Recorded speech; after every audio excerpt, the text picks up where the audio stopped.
Let's welcome back Denny Miller now from Redondo Beach, California, a longtime friend of ours from our Ball State days back in the 1970s, and a longtime Indy 500 historian as well as an author. Denny, it's so good to talk to you, especially so shortly after the race on Sunday afternoon. And everyone, of course, is looking forward to May the 30th of 2021, and we'll get everybody back in the house again. Well, I guess if there's one silver lining to this, it's like the day after Christmas, you feel like you got to wait 365 days for the same old Indy. The silver lining is it's only 9 months we got to wait now, so that's kind of neat. So I hope indeed it's back, and I think in a way because people missed this year, it'll even be a much bigger crowd and a thirst to return. So.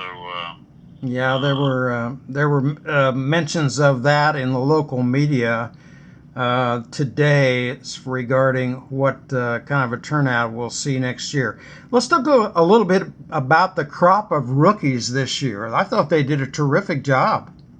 Yes, they did, and I haven't heard yet who the rookie of the year is. I assume it'll be Pato Award. Correct. Because he's the highest. Did he get it or not? Yes, he will be named the rookie of the year. But his teammate Oliver Askew really was running stronger than him in the race. Actually, VK was running stronger than the two of them in Ed Carpenter's car, and Alex Pillow was running very good too.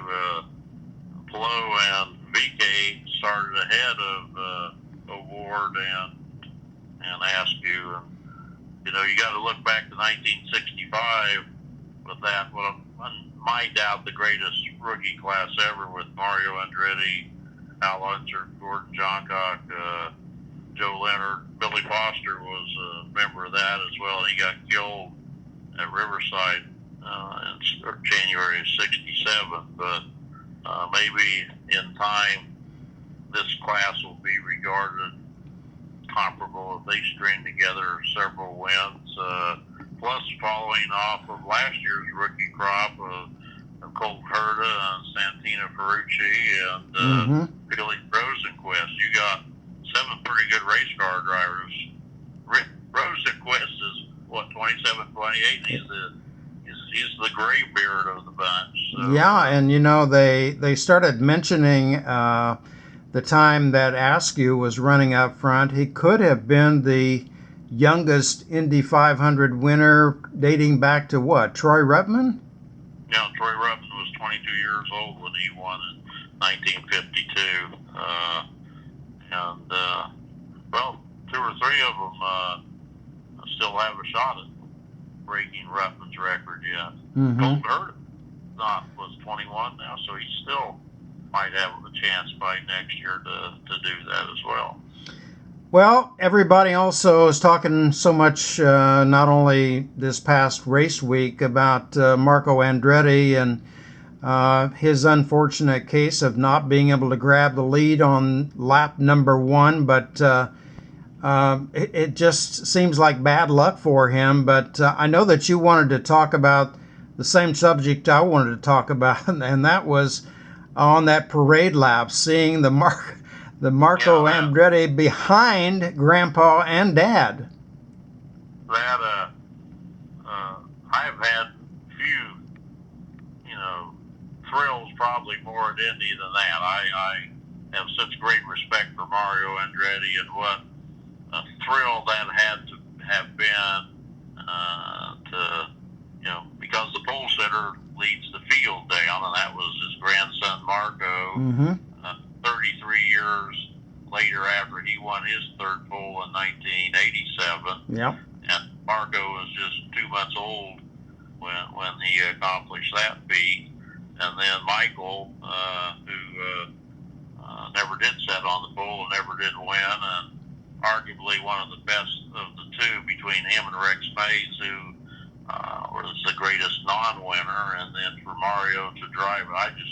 A moment like that will never happen again. And if that happens to repeat one day, it won't have the same effect as the first time. So I thought that was great, particularly coming off of last year, how they honored Mario for his 50th win, and the paint scheme that Marco ran was identical to what he won in '69. So I was happy for him. And apparently, Marco was slow on restarts and starts. Something had a gear or something, and his pit work was a little off compared to the real fast things. And it just shows if you as close as that field is, you lose 2 or 3 or 5 positions. Hard to make it up. Yeah, it certainly is.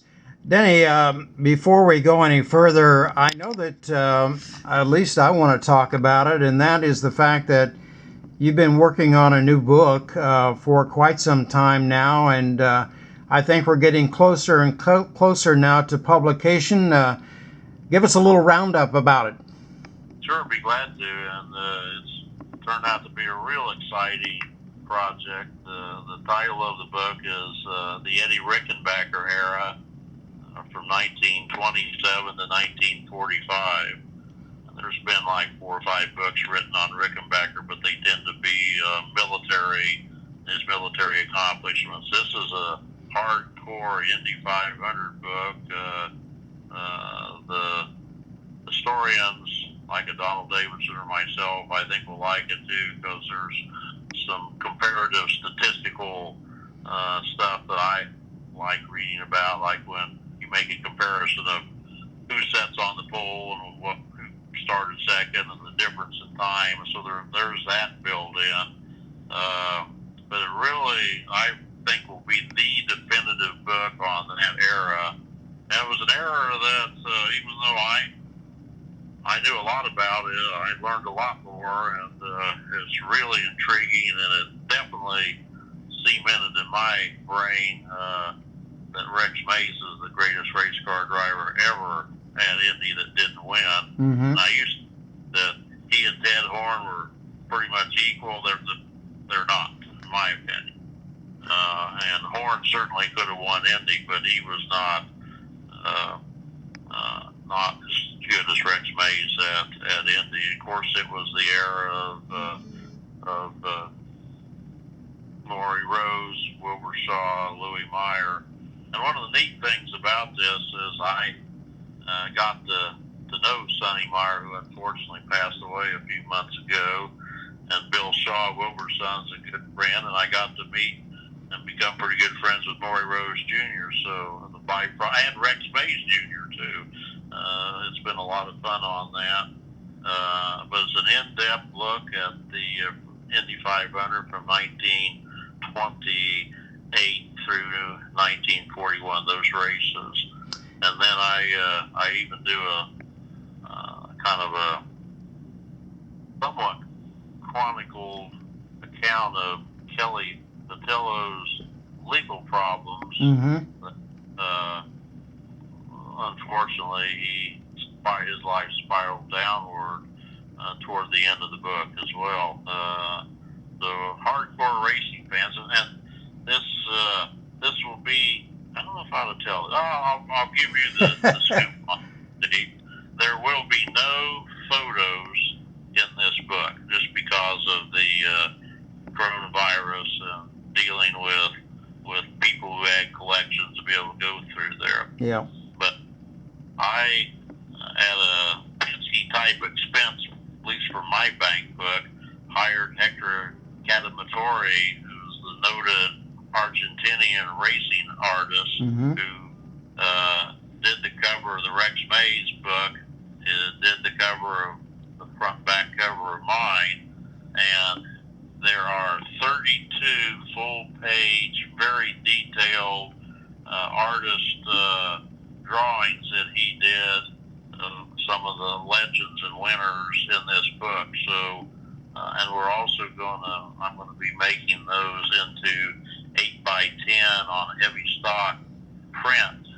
So people who like that for their rec room, sport room, or something like that, and like the book and buy the 8.5 by 11 size too. It's just fantastic how he nailed those drawings. I don't believe I've ever seen a book that is strictly artist drawings of that nature. It's similar to at the Speedway where they used to have that wall where they had the portraits Yes.